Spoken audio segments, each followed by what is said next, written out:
So writing is rewriting. Yeah. And what I consider my first draft, the draft I get paid for delivering to a studio, is probably the 30th draft I've written. Okay. And so my rule, this is hard and fast for everybody. Do not ignore this rule if you're going to write anything, book or screenplay, whatever. And people don't tell you this, but this is going to save your ass. Do not edit at all until you have written the words "the end." Oh my. Write Too late. everything out. Because here's the thing, what you do is you wind up with 11 half-finished screenplays. Nobody finishes. You have to prove to yourself that you can finish. You have to give yourself permission to really go back and edit. So that's the first rule. You got to write until you write the words at the end, then you put it away for 2 weeks like you didn't do it. Then when you come back to it, no matter what your skill level is, you'll be amazed at how what you thought was genius and quirky and insightful is just crap. And the best way to tell this is just a personal story. My sister was a grad student at the University of Toronto in literature, so that made her, in my mind, the perfect editor. And I'd been in the movie business for a handful of years and was doing okay and decided to write a book. And I sent her the book. I was 25. I sent her the book under the full delusion of its excellence. And her response was, I was living in LA, her response was, Todd, maybe it's better if we don't do notes over the phone. Why don't you come to Toronto? Now, I should have taken that right away as we need to talk. Classic, girlfriend, we need to talk. I'll hurt you with the written. But instead, I was like, I get to go to Toronto for the first time. It's going to be great. My sister's going to high-five me for how good this book is. Anyway, she shredded it. And at one point, she said, why don't we read some of it out loud? And as we read it out loud, I just burst into hysterics because it was just terrible. I had this habit in that book where everything was a festival. And that was how I described things. Like every 5 pages, it was a spinning festival. It was a happiness festival. I don't know what happened to me, but I should have called the book Festival. And anyway, I crawled out of there in despair and feeling really bad about myself that I'd wasted almost a year writing this book. And essentially was walking away, in my sister's advice, with 57 pages. Throw out the other 250 pages and start over. And the only reason I had a career is because of people like this, people who told me the truth. And she was 100% right. And then I got to write the book that I was able to at that time. It's not the best book in the world, but the best book I could write then. And that book got published and helped launch that side of my career, and I got to move to New York, and it changed my life. But it's only because she handed it to me. And you have got to have trustworthy people to tell you what's up, and you have to listen when you hear that it's bad, because the odds are, the first time you do something, it's going to be bad. I go back and reread my old scripts, the scripts I wrote in my early 20s, just to remind myself that I had no glimmer of talent. And it was only, I'm not kidding, I had nothing, and it was only God's grace that He put a twinkle in certain agents' eyes or people to encourage me forward and said I had something here, a gift, or whatever. But they're brutal. I mean, they're brutal. And we come from nothing, so that's the thing I talked about earlier today. Because people view movies and books or whatever as a scratcher ticket, they don't think of anything about, but I made this, it's good to me. My Aunt Susie likes it, therefore I win. Where's my prize? Where's my teddy bear? And it's like, you haven't even gotten near the milk bottles. Yeah. You threw the ball into the parking lot, and you want the big teddy bear? So we just have to be humble about how bad we are. Yeah. Thank you. I think we had a hand over here. And then you no, you have to be third, I promise. I would say, what's your sister's email? She's a genius. Do you have a question or just a No, joke? that's a good it. job. No, I promise. So, what's your genre? What gets your attention, or what excites you as far as a story? That's a great question. In Hollywood, they like to pigeonhole you. So since Sully, my genre is true stories of heroic rescues. Everything that's come my way. Save yourself. To himself, exactly. That's exactly right. He rescued Santa and sleigh. I was there when that happened. That's documentary footage. I would say that the stuff that moves me, whether it's true or not, all has that same heartbeat of someone that has to move from self-serving to self-sacrificial. So I'll give you an example. The movie, I'm flying to Las Vegas on Tuesday to meet with this gentleman who's alive that the next movie I'm writing is about. And his name is Simon Keith. You can look him up. They did an amazing piece on ESPN. One of those 30 for 30, I think it was called. And I think the episode was called A Heart for the Game, something like that. Anyway, this is the only human being to ever have a heart transplant and become a professional athlete. But what makes the story fascinating is that he was 19 years old. He was going to be chosen for the World Cup soccer team in Canada, their first ever World Cup team. And he was not well liked. Sort of like George Bailey last night, I was saying. I'm not going to use that word again. But he was not well liked. And he was known for only shooting. He never passed. And he was the youngest of three brothers and was sort of thought of as bitter and super competitive, and nobody really wanted to hang out with the guy, but he was driven. And so they're getting close to the World Cup, and they're making their selections, and he's an obvious choice. He's the dominant scorer on the team. And during a practice, he starts to lag behind in the sprinting drills. And the coach thinks he's lollygagging on purpose, and thinks he's just a showboat, and he gets benched. He says, maybe we won't send you to the World Cup, Mr. Fancy Pants. Anyway, within a couple of days, his hands are so cold, and it's hot summer training, his hands are so cold from poor circulation that he's playing with his sleeves over his hands, and he's barely running, and the coach totally blows up at him, and then that's it. I'm going to suspend you from the team. Meanwhile, he's dying. He's dying. His heart is failing. He gets to the point of absolute death. In Canada, there's no time to put him on a list. He's not going to survive. His mother's English. They fly him to England. He's within a day and a half of dying at 19 years old. And on a little field outside London, a 17-year-old boy is playing with his friends and has a massive aneurysm and drops dead. And because of that, Simon is alive. So the power of the story, and what you asked me about, like what moves me, that's an event. But here's the power of the story. He got this heart, he got a second chance, and he stayed a jerk. He so wanted to overcome. That's a better word. Yeah, he didn't want to become the heart guy. He didn't want to be treated fragilely, and so he doubled down on being a tough guy. He got married to a woman who recognized that a heart transplant would probably last 5 to 7 years, and just moved forward and was in survival mode. But God kept letting him stick around. He had a kid, he had another kid, he had a third kid. But still, he was hard and locked up. So at one point, his wife says, listen, I thought you'd be dead by now. That was not the plan. The plan was not that you would die, but the fact is, you are dead.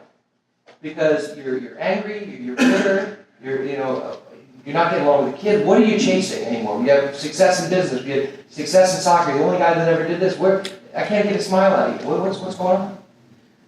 And so he looked inside, and what he saw is that he had never said thank you, not once.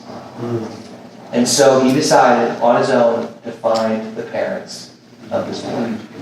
And the search for these parents, super difficult. England, the rules, you can't find anybody, there's no paperwork or anything. Figures out how to find them, shows up, reaches out to them first. The mother doesn't want to meet, it's too sad.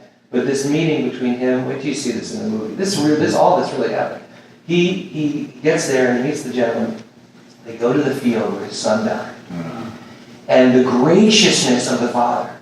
And he looks at Simon and he says, I'm so glad what you did with my son's heart. You raised a family. You had success. You did all those beautiful things.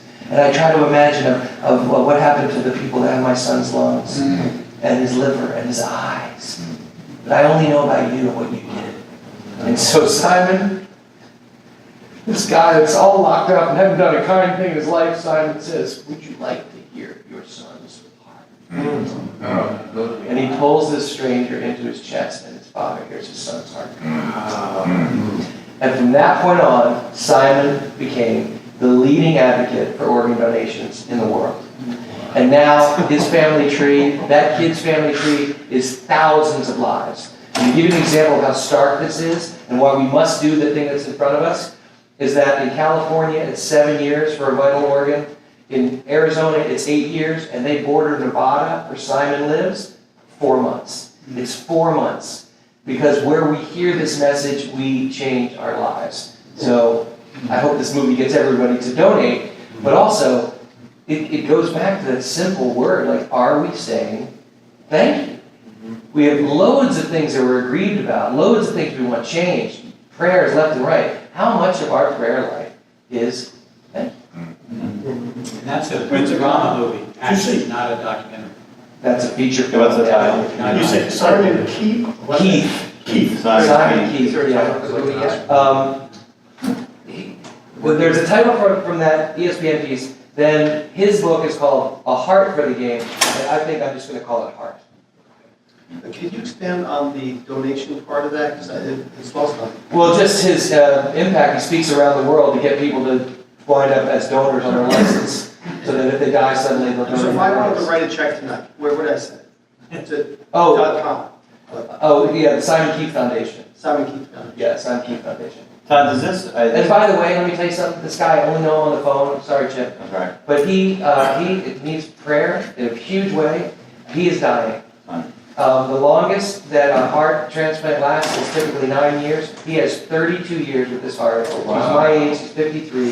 His kidneys are failing and his heart is failing. And he's dying. And he knows it. And I'm going to meet with him. It's all happening in a rush to get everything I can from him about his story. Tuesday? That I told him on Tuesday. And I told him that people all around the world are praying for you.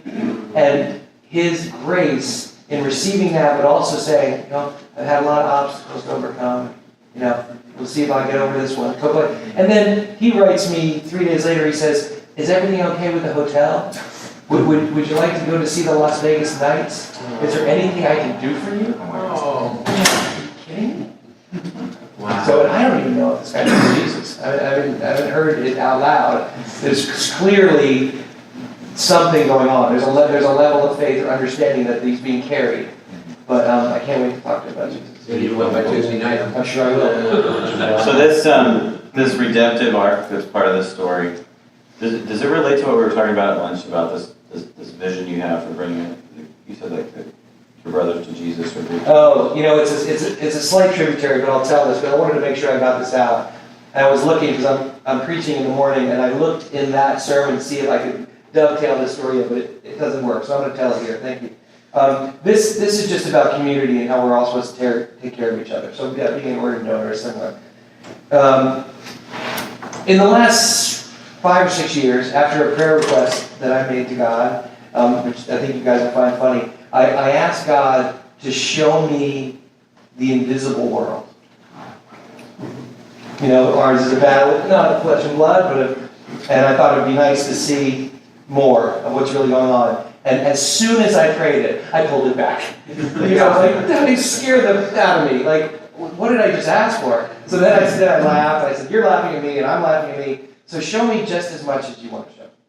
How much I can bear, or how much you want me to grow into it. So ever since that happened, I have, on occasion, often in worship moments during singing, I have seen very, very clear, you know, more than a vision, just like being in a place, in a real place, and feeling and experiencing it. It's happened probably about 15 times. But one of the first ones was, I was walking down a road, and 3 people came alongside me. My best friend from college, who literally saved my life, like specifically saved my life, kept me from dying. My best friend from Los Angeles when I first moved to LA, and a producer I know, a well-known producer that I've known for many years, and all 3 are atheists. And they come alongside me, and they all climb on my back. And I feel the weight, not as much weight as it would be, but I feel that there's some weight on me. But I understand I'm supposed to walk forward, so I walk on. And as I'm walking, I look up, and I see that I'm walking them toward the cross. So ever since that moment, I've been praying every day for these guys. A year and a half ago, the producer became a Christian. About 8 months ago, 2 other people joined this scene. I'm walking with the 3 guys on my back. They don't keep getting on. I'm just walking them toward the cross. And then my cousin and my niece, their 2 atheist husbands, are there. And they climb on my back. And so now I'm walking them toward the cross. So I added praying for Matt and Blake every day. 3 weeks later, God showed me what was going on and why I'm telling you this story. He showed me that vision one more time, and he said to me, "You are not walking them toward the cross, they are walking you." That in the ability to pray for, to fight for, to love another human being, that pulls you to the cross. I'm closer to Jesus because they are taking me. And it just transformed my prayer life. So, as a group of men, we can be both. We can be caring and we can be carried, but everything is pulling us toward the cross. Am I allowed to film any of this? I don't know how that goes with the New Canaan Society. I don't It's mind. up to you. I don't mind. I'm gorgeous. This definitely. That's why I said this is my best. All right, let's throw it out for We'll sell you the rights for 10 grand. There is an official in the room. I just have to ask you this. Having worked with Elf, do you have a favorite story from that experience, and do you have a favorite line in the movie? I would say my favorite story was to sit next to Bob Newhart day after day and be regaled with one of my heroes. He never stopped talking, and he was way funnier than anybody else in the movie. And he's just a genius, and he was so kind. And so that was special. Having grown up watching Bob Newhart and John Favreau, the director, because he's my age, he'd also grown up with all these TV shows, and he wanted to echo that. That's why Ed Asner from Lou Grant married Tyler Moore. That's why he's Santa. That's why Bob Newhart is Papa Elf. And there was a real desire to honor our growing up, and that's why the animation is Rankin Bass, that stop motion animation, and to honor that. So that came from Favreau. My favorite line in the script is not going to be what you expect. It's not a funny line, but it shows the power of cinema, and it makes the back end of the movie work. So it's in the boardroom, and Will Buddy the Elf has kissed Joby, and he runs in and interrupts the big meeting about the book, and he says, I'm in love, and I don't care who knows it. And it's the scene where James Caan has to kick him out and have a break with his son. So in the making of the movie, we're doing the scene, and Jimmy is doing a fine job, but this is the back end of the movie. If you don't have a break, if you don't push Buddy the Elf to a place where he must leave and seek redemption and have his George Bailey moment on the bridge before he sees the Santa sleigh, if that's not harsh enough, it's not going to land. It's not going to move you. And so we're running out of time. We maybe have 1 or 2 more takes, and Favreau goes up to Jimmy Caan and just whispers something in his ear, and then comes back and sits down, and we roll. And I don't know if you remember the performance, but what he gives in that moment, I don't care what you say, I don't care who you are, I don't care if you're my son, I want you out of my life now. And he gives it, and it's so raw, and it jumps out of you. I mean, this is a comedy, but it's a completely raw human moment, and Will gets stung, and he walks out, and you get it. The back end of the movie works. And so my producing partner and I, John Berg, turned to Favreau, like, how did you get that performance out of him? And he just said, I leaned in and I told him, you're Sonny Corleone. So that film history was so beautiful because Jimmy Caan was Sonny Corleone. And then he Corleoned it. And so that's my favorite part. It's great. You said in your talk yesterday, which I think is a C.S. Lewis quote, that all stories are really reflect the story. Where do you see those connections in Elf? Yeah, well, it's not overt. It's funny because I'm an outspoken Christian. People preach about it a lot, and they ask me to come talk at churches, and I think that's sort of supplanted from from the outside in as opposed to the inside out. Yeah. But what is true in Elf, and why I think Elf has stuck around, is that in an era where all comedies, 90% of comedies have been comedies of humiliation, that this is a comedy of affirmation. And it stands out because the world and the movie tells Buddy that your light is going to be put out by the darkness of New York, but of course the light cannot be put out, and his light lightens New York. And that's the gospel that lives inside of Elf. That was not, it was written by a beautiful Jewish man, David Berenbaum. All sorts of people came in and touched it in rewrites, but it was always essentially David's. His ache caused it to be written. So this is, we talk about how do you write your pain, or pain, there's no such thing as meaningless pain. He grew up in Northeast Philadelphia, and he was one of 2 Jewish houses in the neighborhood, and every Christmas, all the lights were festooned. It was a light festival. And all the decoration and the gifts, and he felt like he was looking through a window he could never get into that room. And when he became a writer in his early 20s, the first 3 scripts he wrote were all Christmas movies. And one of them was Elf.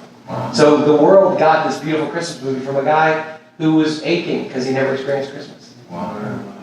That's great. That's awesome. Throw out for another question. Elf 2? Oh, it's a sad story. Here, right here.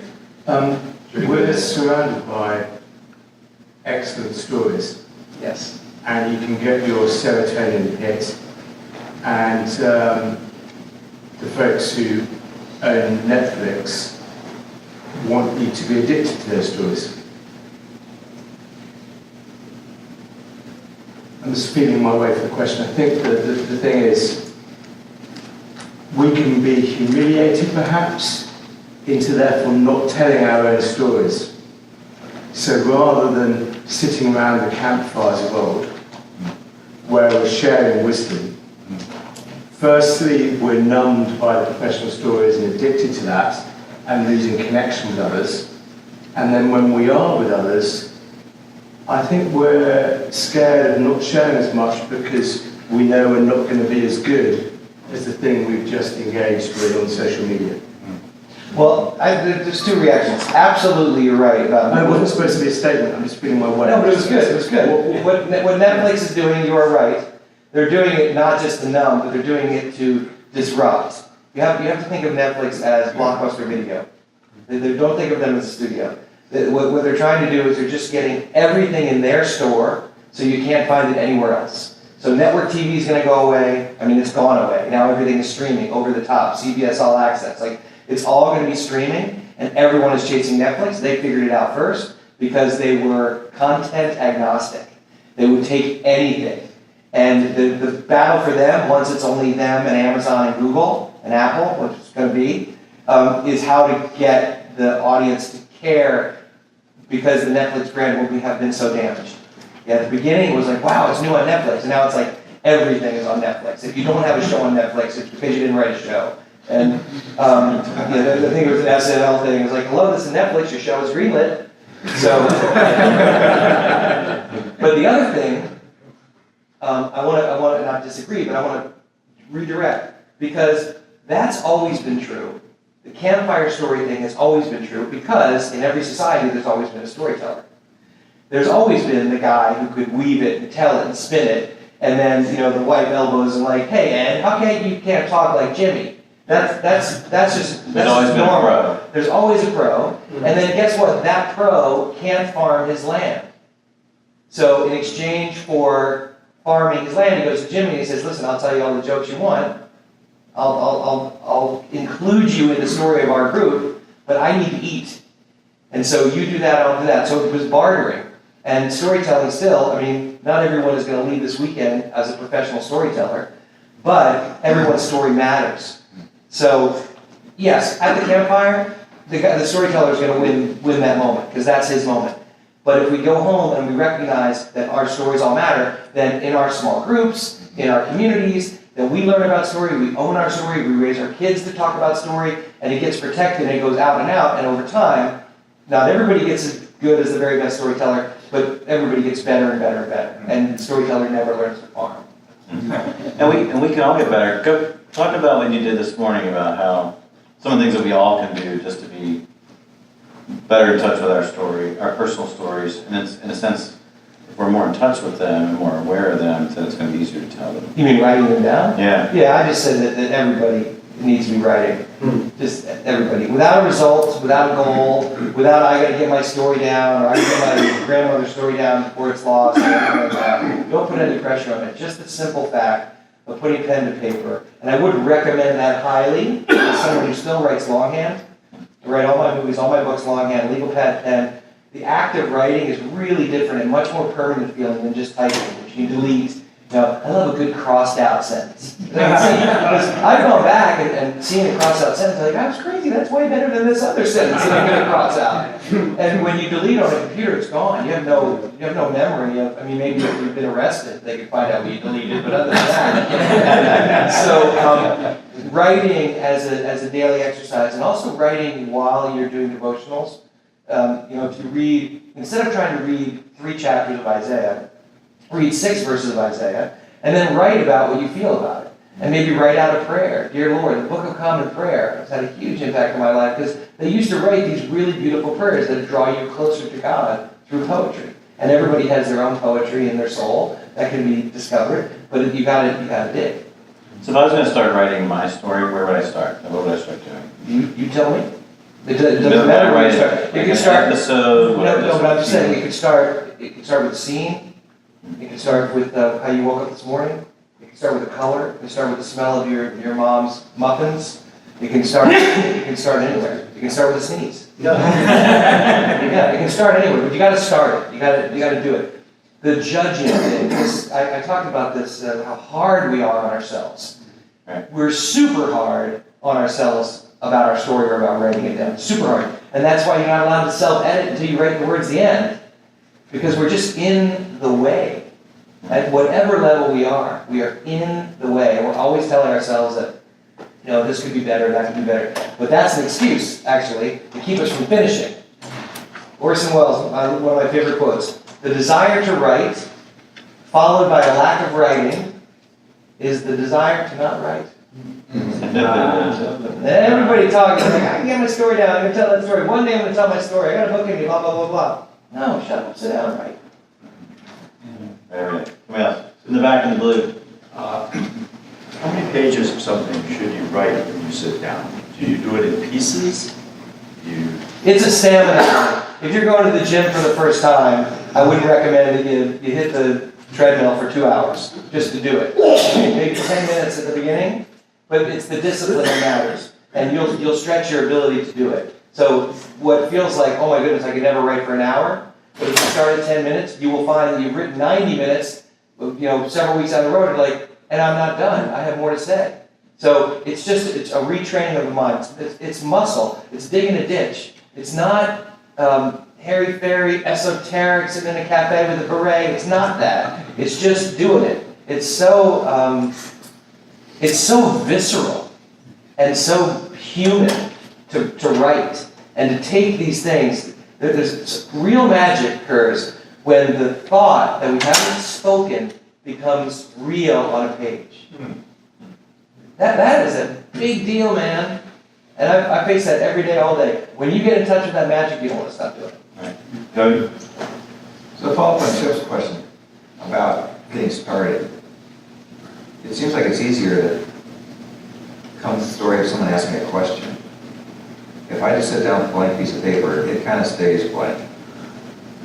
So, how do you get past the writer's block? I can't get that, Well, there's no such thing as writer's block. Okay, how do you get past, or do you ever, maybe you don't have this problem. I just sit there going, I don't know where to start. How long do you sit there? Well, apparently not long enough. Because writing doesn't necessarily mean the pen is moving. If you are sitting there and available, and you sit there for 6 hours, you wrote. Because 4 days from then, you're going to write for 4 hours straight. But you have to earn the right to get there. You have to show up, put yourself in the position. For my friends, I have a lot of friends that dream of writing a memoir, but they're distracted. So they procrastinate, which is just normal. And they don't know what to do. So I gave one friend advice. I said, just turn your house, your apartment, into a sort of a lazy Susan of creative opportunity. So you get up from your writing desk, but when you go to your coffee maker, there's also a pad and pen, and there's all these childhood photographs, and there's things that could take you on any kind of memory swirl and take you back. Then you move over here by the TV, and the TV is covered, and the remote control is hidden, and there's a note, and you've written yourself a note about, hey, you've always wanted to write about Uncle Randy. And wherever you go, you can't escape the web of creativity. Again, we're hard on ourselves. If it didn't come, that's okay, but if you got up, it's not okay. If you don't stay with it, you'll never write it. And so you sabotage the 7 too. It's 2 French words. Interesting. Dan, a guy named Dan Allender has a guide to writing your own, just writing your own story for yourself. And he's got prompts, he's got a workbook, and just gives you questions to start with. So you guys, you can Google it, Dan Allender. Can we go here? Is there a book that you would consider like the Bible of just the anatomy of story, what makes up story? Yes, it's called the Bible.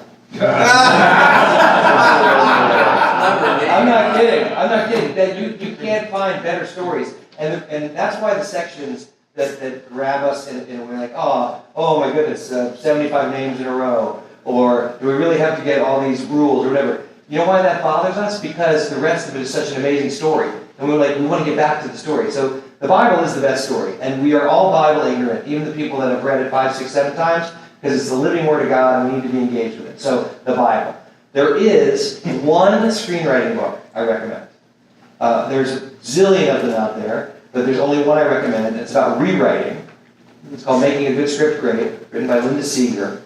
And why it's so good is that she lays out, using terrific scripts, including Witness, which is a wonderful movie, Peter Weir's movie, Witness. She just lays out the responsibilities that you have as a storyteller, where the rising action goes, what's happening between page 28 and 35. It's a real guide for newcomers. And we still use it on stuff we're developing with people that have been around a long time. It's like, listen, Linda's got the rules, let's look at it. Did we hit the markers? You can always move them and shake them, but if you understand what they are, boy, that's a big help. It gets you out of the desert. So you know that by the end of page 30, you got to be out of Act 1. You can't have Act 1 at page 48. You're just not allowed. Oh, yeah? Yeah. I think there are a lot of people, including myself, who have kind of big story ideas, like I want to write a whole book or a whole movie. Do you recommend jumping all in with that big project, or trying to start off like writing short stories or something to kind of build? Well, those are so wildly different. The skills for a poem, I fell in love with writing through poetry. I still think it's the hardest thing to do in the world. Because to do it with nothing, it's easier to write a movie than to write a great poem. But it's easier to write it might not take as long to write a great poem, but the cost and what you have to live and how you have to listen and what you have to be available to write a great poem that sticks around, it's harder than writing a great movie. I don't think the question is, should you do this? I think the question is, should one do this? I think the question is, should you do this? So you, in your prayer life, lay out, like Hezekiah, putting his life in front of God and say, give me a little more time. Lay out in front of God and say, I got these 6 stories. This feels like a book. This feels like a play. This feels like a movie. I don't know what to do. What do you want me to tell? Because early on, it's all going to be about muscle development. It's not going to be about, a grand slam. It may be, if that's God's plan, but the thing to aim for is just to get good. So let him tell you what to write first, because he will. Go through a little bit about how you came to this point where you have embraced the idea that you're called to be a writer or a storyteller. Because it was, baseball, rock star, lots of options. Anything but writing. Yeah. And it's a big deal. It's a big journey. I didn't want to write. I just, in fact, this poem, I got sandbagged by a poem. Because what happened to me is that, and God works in the ways that he wants to work. But what happened to me was I was coming up on my senior year in college and had totally squandered my education. I was depressed and completely lost in the bulk of my education. I'm going to talk about that a little bit tomorrow. So that bit into my learning. But I was a communications major, and I didn't know what I was going to do when I was done school. And in the fall semester, I had a really iconoclastic buddy who had about one friend, and it was me. And he had only a few credits to finish college, and he was going to do an art independent study, and they were going to let him make a short film. So This is 1986, fall of '86, and short films were not playing at every festival all over the world. I was like, what's a short film? And he said, we're going to do a short film, we're going to be in it, because we didn't want anyone else in it. And he said, I'm going to direct it, and you're going to write it. And I'm like, why am I going to write it? And he said, well, you won the poetry contest. And the fact is, I had, against my will, won a poetry writing class. The beginning of my senior year, I took a writing class that my sisters had recommended. It was advanced poetry writing. It was a 400-level course that she let me into. I didn't have the rights to go into the class. She told me she was going to judge me as if I were a senior lit major. And I said, that's no problem, my grades are terrible, so it doesn't matter what you give me. And I remember that first day walking in, I had this hideous mullet, like big time all-star mullet. And I probably had my ball cap on, and I walk in the room, you can barely see because of all the patchouli and the smoke in the air and people with incense. And there was the very groovy lit majors. And I just said, I'm on the wrong island, this is not where I'm supposed to be. And I went in there, and the professor taught us, and I guess I took a liking to it. And for our midterm, we had to turn in 10 poems. A villanelle, a sonnet, free verse, haiku, 10 different types. And at the end of the class, she handed everybody's papers back and then said, Todd, I need you to stay after class. And so the thought ran through my head, which is, can you write poetry so poorly that you get in trouble? And then I got cocky. I'm like, wait a minute, there's no detention in college. I can totally walk out of here. So Dr. Baumgartner walks over and she hands this the paper. I don't know if they still do this, but remember when it was a cover page with your name on it and the grade and the test underneath? And so the 10 poems, and then it's the cover page, my name, and big red a marker says A. Like, that's cruel. Red. They give me blue. And she took 2 steps back and she said, Todd, if you want to, you can be good at this. So I had said to her, yeah, I want to. And she taught me so much, told me the books to read. It was a beautiful moment. But I didn't think I was going to become a writer. I just thought it was cool that she liked what I did. It felt good. Well, she submitted one of those poems to a poetry writing contest, unbeknownst to me, and it won. So now, flash back to the moment when my buddy Joel says, you're going to write it because you wrote that poem. So I go on to write, and this is, be encouraged by this, I go on to write the single worst thing ever written down, ever. A 51-minute long short film, which is essentially 2 college yahoos chatting away about what they think about the world and how it works. Unwatchable. So deluded were we that we screened it for all our friends, our teachers. 250 people came at the end of our senior year to watch this. And to this day, I got my favorite compliment, non-compliment that day from my cousin Joe, who was attending. And he came up to me and he said, wow, you wrote all those words.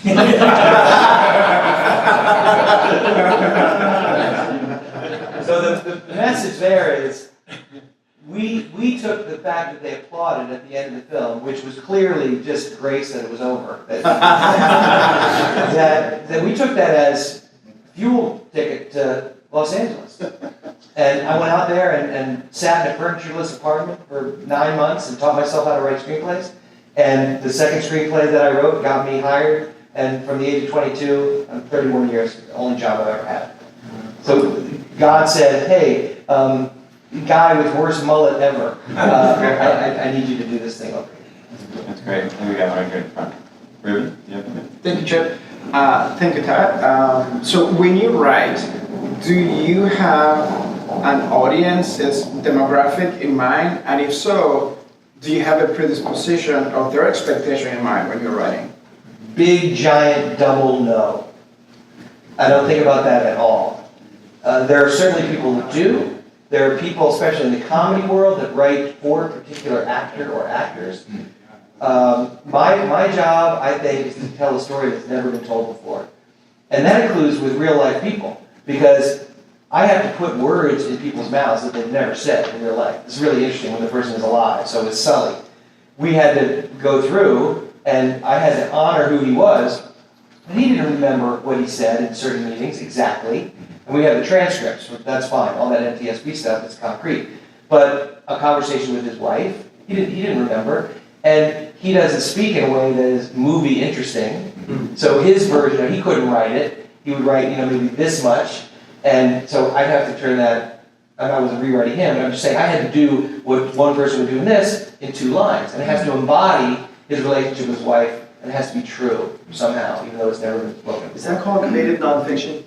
I don't know. I wouldn't call it that, except it has to be true. It has to have the ring of truth. So when the movie was finished and Sully came, and he was involved through the whole development, not the making of the movie, but the development, so I got to know him really well. They screened it for him at Warner Brothers, and he walked out, and everyone's waiting, what's he going to say? Because obviously you want his support. And he only said 2 things. I wasn't there. I heard this is a legendary story at Warner Brothers. He walked out, and he seemed sort of agitated, and he said, you got the flying right, and you got my marriage right. And we knew that he loved it. Because that's what mattered. So he came back 3 days later, and he watched the movie, and he walked out and he goes, the movie's really good! He couldn't imagine watching your life. He couldn't experience it as a movie the first time. He just saw, did we get it right? Did we tell his story honorably and truthfully? And that's what the game is. Great. What do you think of what's happening when it comes to storytelling and learning the bar storytelling with podcasting and sort of oral storytelling? I think it's really interesting that now people that might have never written their story or told their story, you can go. I found, I'm going deep into the podcast world, I find they don't write naturally, but are beautiful storytellers. Mm-hmm. You can go through and discover this whole world of storytelling, and I can and anyone can have a podcast now. The bar is so low, you can just literally just turn it on immediately. And I find that I found so many amazing stories that I've learned about people. And that's different than writing a screenplay or writing a book. But I also think that if you want to tell the story of your family, or if you want to tell the story of what's going on, you can start a podcast and interview the people in your nuclear family, interview people in your church. Well, that's the fire we're talking about. So people are stoking fire. It's fantastic. Old-time radio, old-time sit around, have some more, listen to a story. That's fantastic. But the challenge that I would say is, yes, anybody can do it, but if you want to have a lot of people listen to it, you better get good at it. Yeah. And that storytelling is not just and then Granny went like this, and then she called, it was so funny. Remember that time she fiddled with it? That's not great storytelling. And a great podcast, the ones that are really sticking, are massively edited from hundreds of hours of material to make it just twist and that, and that kind of storytelling. So it is great that we all can do it. We can all leave today with a podcast, it's true. But you want it to be worth listening to. And you want it to touch the people that you're telling the story to, not just to tell a story. Who listens to, I equate this when I'm talking to people about how to pitch, is you have to tell a great dinner party joke. You have to know where the punchline comes. You have to know when the setup is. You have to know when you have to pause to have a sip of water. And great podcasting is similar. Just talking and talking puts people to sleep, which I've done with a couple of people in here. I have a question over here. The whole conversation here has been about writing a story for the public, and all your movies and all this and all the books on how to write a story and everything. If we're writing our personal story, we're not writing it for somebody to understand. Like you said, well, write it down, and if you don't like that, no, just write it, cross it out, and figure out a better way to say it, because by page 48, you got to be past a certain point. But in our personal stories, we're writing it for a small group of people to understand us where we are. Don't care whether the podcast is going to go. We're not putting it on a podcast unless we're writing our personal story to publish it. Like you're saying, Netflix and all this, they got all these stories and everything. Our story, our personal story, my personal story, would never go on Netflix. It would be for a personal friend. Yes, but I'm going to disagree with you because there's loads of people that tell their personal story for their personal friends, and it's unreadable. And their friends don't tell them how bad their little book was. And it's painful and it's a doorstop. Here's what I'm challenging you to do. Story, yeah, but that should be but if it's not well told. I'm not saying change your story. I'm saying get good at storytelling. So that when you give it to your nephew, he reads the book instead of pretending that he read it and lies to you. There's so many terrible books that get sent out every Christmas. This self-publishing thing has created this book. He's like, I did it for my family. Well, your grandkids are going to think you were a terrible storyteller. You have amazing stories that are worth telling. And you have the ability, beyond your knowing, to tell them well. Just writing them down is not storytelling. That's transcription. You got to work on it. You got to shape it. You want to grab it. If you, whatever your industry is, when you walk in, you know how to run a room. So in telling a story, you need to run the room of the story. And also, just try to get better at it because it feels good. Like any skill that if you can't shoot with your left foot when you're a little kid, the day you score with your left foot, you're like, the heavens open. You can't believe it. You did something that you totally couldn't do before. And writing and working on writing does that. So if you're going to share it with any other human being, you owe it to them to try to make it as good, the best kind of storytelling. Don't change the story, but change the storytelling. What are some of I want to get this guy's okay. So long in the back. Yeah, no worries. You talked about not being a storyteller just because your mom likes it and your grandma likes it and a select group. What I assume is that then you faced a lot of rejection, starting with the mullet until now. How did you, where did you go when you faced that rejection? Lauren remembers my mullet. She went to college with me. You love the mullet, you stand alone. Listen, in all fairness, it was when Bono was rocking his mullet, and U2 was getting really famous, so I may have been How did you handle that rejection and where did you go? How did you Okay, were you in the morning breakout session over there? Okay, what I said is, in 31 years of my career, the variance of amount of rejection has moved from 98% to 90%. No matter where I am, no matter how hot my year is, how busy I am, that's sort of the window. It's almost all no. And until you get in touch with the fact that the mat in the boxing ring where you keep getting your teeth picked up and you keep getting knocked over, until you get in touch with the fact that the mat is made of vitamins and it's where you need to be to get up and be stronger, and one moment you're going to come up and knock out that guy, and then the next guy's going to knock you out again and you're back on the mat. It's all no. And I said in the earlier session, it grants me, because this is my profession, it makes my life so much easier faith-wise, because it forces me to do the things Jesus says. In order for me to navigate my life, I have to not worry about tomorrow, not worry about what I'm going to wear or what I'm going to eat, not have any fear, not project into the future, not control, not store up in barns. Like every single thing he calls us to do, I have to do just to do my job. I think the people that have it hard are people that go to work every day, have a good job, good family, good marriage, don't get a lot of disappointment. Maybe some things don't work out and have sort of big dreams, but life is pretty good. That's really hard to stay in touch with the cross, to cling to the cross. We know it as an abstraction, but to be hungry every day, like how do I have Jesus with me now? Holy Spirit, rain down on me now. Like that's all I got. Otherwise I have a blank page and my kids have no place to live. So getting that hunger in your own life, wherever it is, and forgetting about results and rejection, just getting that hunger, that will feed everything, including fundamentally the story of your life. That's really good. Back to the story thing again, you were talking about write these stories that are bad.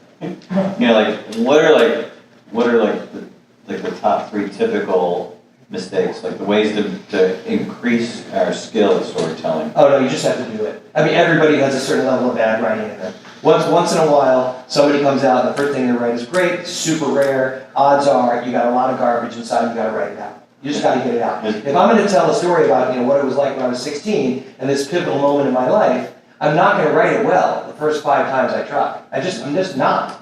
And then when that skill is built, you can drop into that moment and you see it like, wow, now I know how to articulate what that feeling was. Instead of, I was angry when the teacher did that, and like anybody can write that, but what's the 7th version of that? I was angry with it. What is the dig deep? What are the words beyond the words? That's just practice. One more question. Okay. One of the guys in our chapter, the week before I came down here, asked all the guys in the group to, he gave them a sheet of paper and wanted them to write their story. And he wanted it to be 5 minutes, no more than 5 minutes, with the idea that it'll start thinking about it and practicing it, and then we're going to spend some time allowing the guys to share their story with the rest of the group without consuming like an hour like some people tend to do. How do you feel about that? Is it practical to ask people to tell their story in 5 minutes? Or? No, but that's a fun exercise, but that's not practical. Because I'm talking about discipline. The main thing I want to leave everybody with, we have some more time for questions, we have 6 more minutes. But I want to say this before I forget. So I brought with me the worst case scenario survival handbook. I wish I'd written this, I don't know if you know it, worst case scenario survival handbook.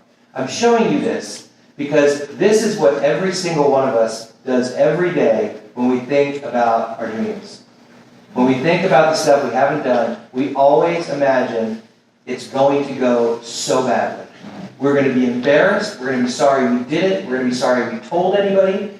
Everything we spin out is worst case scenario. Listen, the reason Vegas exists is because human beings are crap at predicting. The house always wins. One thing we should be sure about as Christians is we don't know what's going to happen next. We have no idea. So why are we basing our lives on fear? Why are we projecting into a future that is filled with potholes and disaster and worst case scenario? You're not going to be in a situation where you have to jump out of a moving car onto a motorcycle. That's not going to happen. That's in this book, but that's not going to happen to us. So let's lean into the promises of Scripture and say that what God has in store for us is amazing and wonderful, and we're safe in His hands.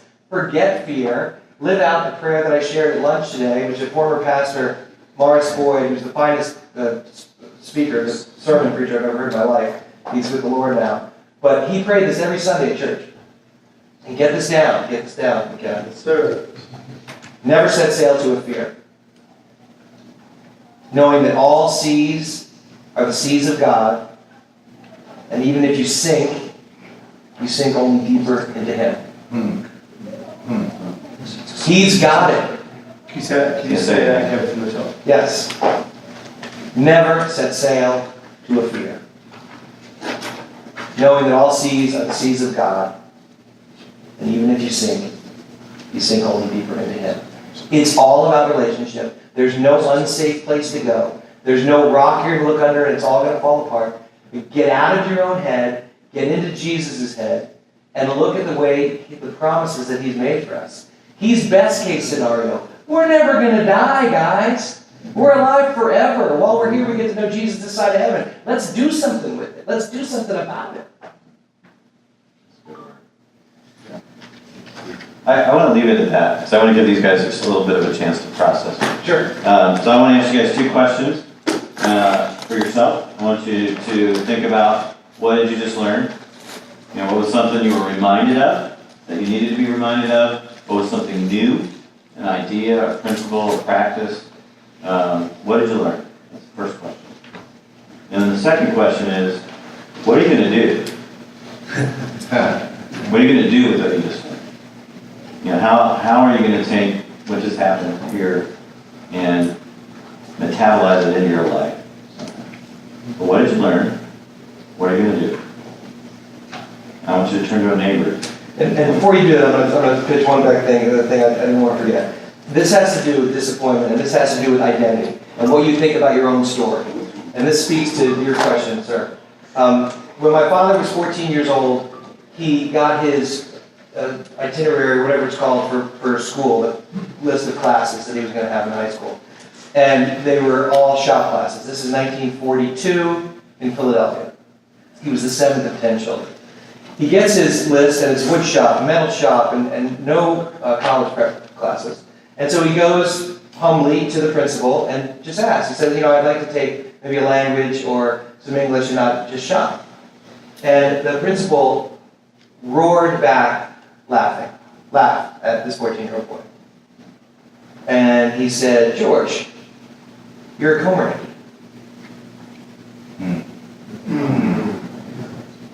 You're a Komarnicki. I've seen all your siblings. Nobody's going to college. You're never going to college. Wow. Earn a trade so you can support a family. Oh. Wow. So my father left school that day and did not come back for 44 days. And as he walked and raged and tried to find some sort of place to put all that, he finally decided that the best way to fight is not with a fist, but with your heart. And he went back to school. And ultimately, my dad got a master's degree at Duke University. And without question, I'm not making this up, 200 yards down the field, intelligence-wise, from every person I've ever met in my life. I used to say to him, Dad, it's not fair. You know, the son's supposed to have a little better than the dad, like, I got nothing. And he always said, he was like, no, it's coming. And then finally when I was about 30, he's like, yeah, I'm sorry. So the point is that our identity, our story, is not what other people say about it. It's what God says about it. Amen. And our name, that white stone name, that secret signature, that one place that we're supposed to be, He has that. And His whole thing is calling us into that and swim in that river. So trust and relax and surrender. Life is good. God is better. Amen. Great. Let's thank Todd, guys. That was great.